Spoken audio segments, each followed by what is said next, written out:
சொல்லுக சொல்லிற் பயனுடைய சொல்லற்க சொல்லிற் பயனிலாச் சொல்.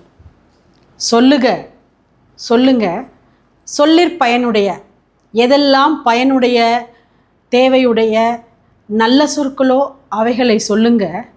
சொல்லற்க சொல்லாதீங்க, எதெல்லாம் பயன் இல்லாத சொற்களோ அதை சொல்லாதீங்க. அதாவது பயனுடைய சொல் பயனில்லா சொல்னு நம்ம எதை எப்படி கண்டுபிடிக்கிறது அப்படின்னா, சில பேருக்கு சிலது பயன், சில பேருக்கு சிலது பயன் இல்லை. இதை திருவள்ளுவர் நமக்கு எப்படி உணர்த்துறாருன்னா, நம்மளுடைய நம்ம லெவல்லேருந்து நம்ம அதை புரிஞ்சு நம்ம கொஞ்சம் கொஞ்சமாக வளர்ந்துக்கணும்னு நான் நினச்சிக்கிறேன்.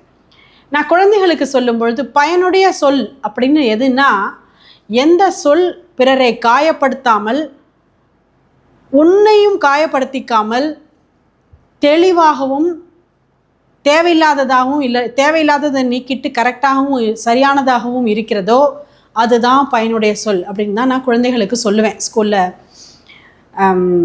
காலம்பரை நடக்கிற அசம்பிளியில் திருக்குறள் சொல்லும் பொழுது,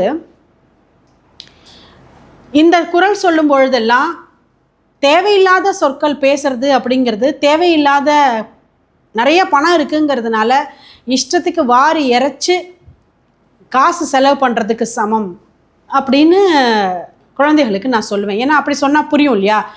எக்ஸிபிஷன் போயிட்டு வாடான்னு சொல்லி உங்கள் அப்பா அம்மா ஒரு 1000 ரூபாய் கொடுத்துருக்காங்க, இந்த பொருட்காட்சிக்கு போகிற நீ அந்த பொருட்காட்சியில் 1000 ரூபாய் எடுத்துன்னு போகிற, பிடிச்சதோ பிடிக்கலையோ கண்ணில் பட்டதெல்லாம் வாங்கிட்ட, உனக்கு பிடிச்சமான ஒரு ராட்டினம் போகணும், அதுக்கு இப்போ காசு இல்லை, அப்போ என்ன பண்ணுவேன் இல்லையா?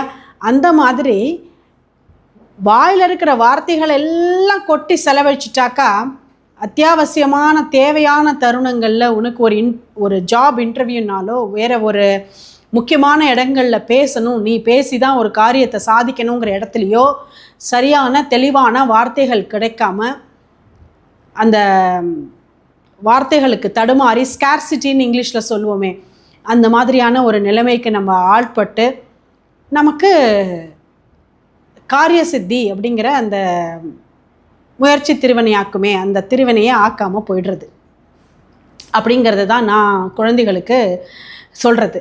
அதையே தான் நான் புரிஞ்சுன்றது எதுவோ அதை தானே சொல்ல முடியும், அதையே தான் நானும் சொல்கிறேன். பயனுடைய சொல் பயனில்லா சொல்லுன்னு நம்ம இதை எப்படி பிரிக்கிறது அப்படின்னா, இப்படி தான் பிரிக்கணும். எதெல்லாம் பிறரையும் தன்னையும் காயப்படுத்தாமல் இருக்கோ அதெல்லாம் பயனுடைய சொற்கள்.